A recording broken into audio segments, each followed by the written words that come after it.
"Gnomes," my partner hollered, clutching his half-empty pint. "This town is full of morons who are scared of gnomes." I sighed. This was the 5th round he'd blown our hard-earned silver on. Foam from the ale he'd been drinking and slamming against the bar piled up in places around his seat. I made sure to tip the bartender a few extra coins for the trouble. My partner had a point, however. Gnomes, while a nuisance, were usually not something to be scared of. Sure, they'd bite at your hands and tie your bootlaces together, maybe wrap a thorny branch around your wrist to be sadistic, but they were hardly life-threatening. He gulped down the last of his ale. I had to quickly rush behind and pull him off his stool before he demanded another. Giving the bartender my apologies, I dragged the drunken man back to our room in the inn and dropped him on a chair to wallow. "You really need to get yourself under control," I muttered. Thinking ahead, I took his axe and rifle out of the holster on his back and tucked them away under the bed. I was not making the mistake of leaving them with him while he was drunk again. I thought back to what the elderly man had told us at the bar. He had poor posture, skin hanging off his bones, a scraggly smile of browning teeth, and hair that was hardly holding on. He told us of the gnomes that haunt the dark forest surrounding the westward edge of town. They belonged to a clan of warriors who carried strange weapons and dyed their clothes with the blood of their victims. We had only arrived in that little town a few days earlier, and we could tell at a glance that the people were troubled by something. Men of our profession were no strangers to dealing with monsters terrorizing townsfolk in the late hours of the night, but gnomes? I scoffed at the thought of warrior gnomes. Such a ridiculous idea. The worst encounter I'd ever had with a gnome was when one tripped me with a vine. I promptly tossed that little bearded joker into a nearby river. Then I remembered how everyone reacted to the mention of gnomes back in the bar. These people were legitimately terrified. The sky was getting dark. Better to head to sleep and investigate in the morning after dealing with my comrade's explosive hangover. With the rooster's crow came my partner's groans. He clutched his head with one hand and his stomach with the other. I reminded him to lean out the window if his ale was going to escape. He flipped me off in response, then did as I had suggested. I retrieved my silver sword and pistol from our locked case. The box was filled to the brim with a variety of special weapons made to kill specific monsters or to be used in emergencies. I shut the case and hid it under the bed again.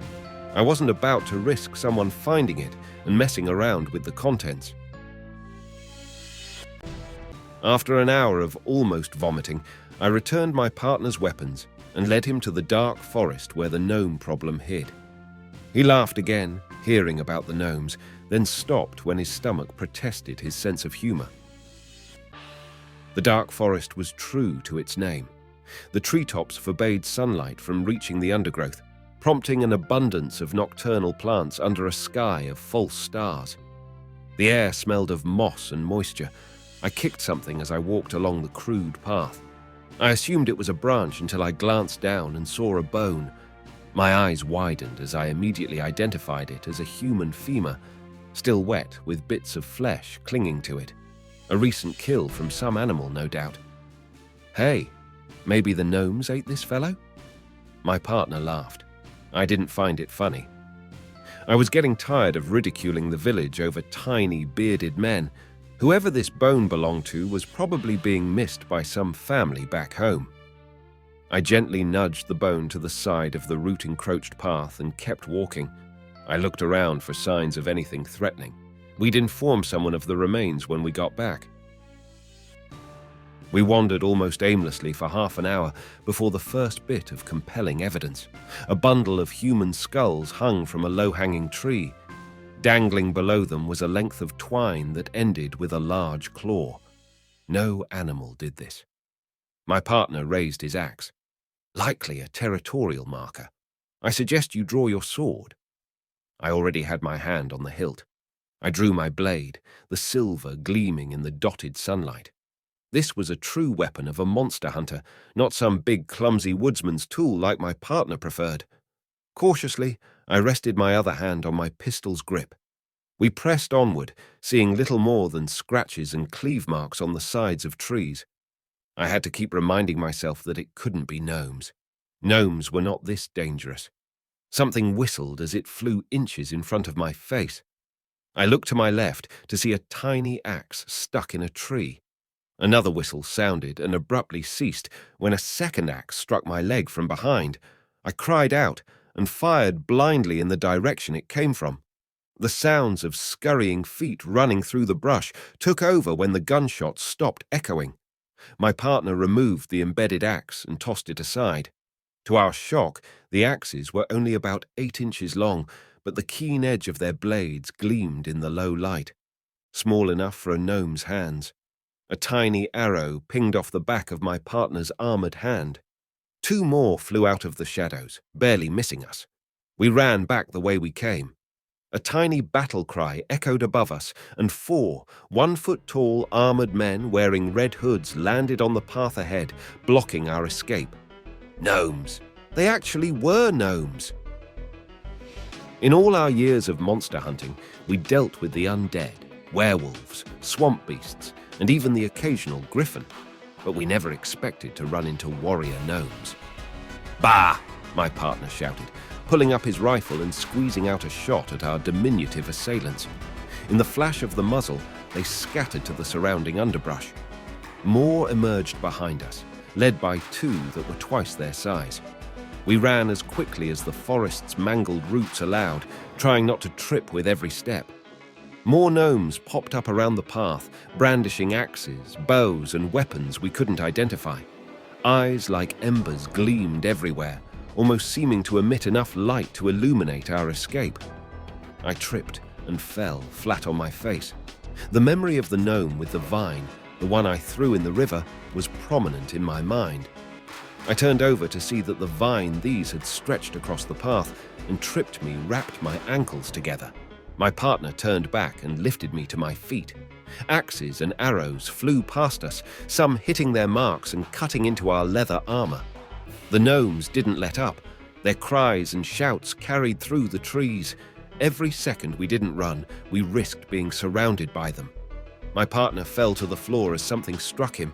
I shook his shoulder to get him back up, only to find a knife-sized spear stuck in his temple. He was dead.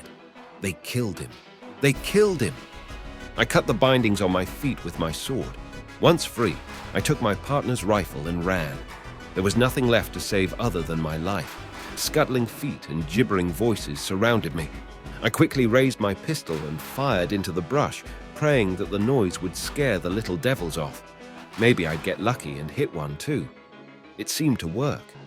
The axes and arrows stopped hurtling toward me for a few moments. The tree line in the distance brightened. I was almost out, almost back to the town. To be safe, I turned slightly and fired behind me again. Something howled. I think I actually hit one. The tree line broke. The familiar view of buildings was more than welcome to my welled-up eyes. People turned and stared in shock. Some approached and rapidly spit questions my way. I didn't have time to explain. I hurried to the inn, ran back to our room, and located my case where I kept my extra weapons. Tucked away in a well-padded box, I extracted the most dangerous weapon I had. It looked like a spherical bottle of alcohol with a tea bag slung around the neck. There must be something cleaner to deal with these things, these damned blood-soaked gnomes, but I wasn't going to waste time looking for it. I was saving this firebomb for a certain kind of monster, but I needed it more right now. The forest burned for days. When the ashes settled, there was no sign of gnomes left alive anywhere. Between the charred trees, it was easy to spot the remains of their camps. The corpses of the little beasts dotted the ground and piled up in ravines and sinkholes. My partner's remains stood out to me the most. Cold and covered in ashes, his body burned in places, no sign of bleeding apart from where the spear hit his head. I carried him back to town, where the priest gave him a proper burial. The people weren't too happy about the loss of the forest, but their frustration was outweighed by relief. Relief that they no longer had to fear the gnomes that hunted them whenever they stepped under the canopy. They offered me various gifts as thanks. I declined most of them and brought a few to my partner's grave as offerings. It took me a month of mourning to muster up the will to leave him behind. There were monsters out there still, and I couldn't just wallow for the rest of my days. Goodbye, old friend.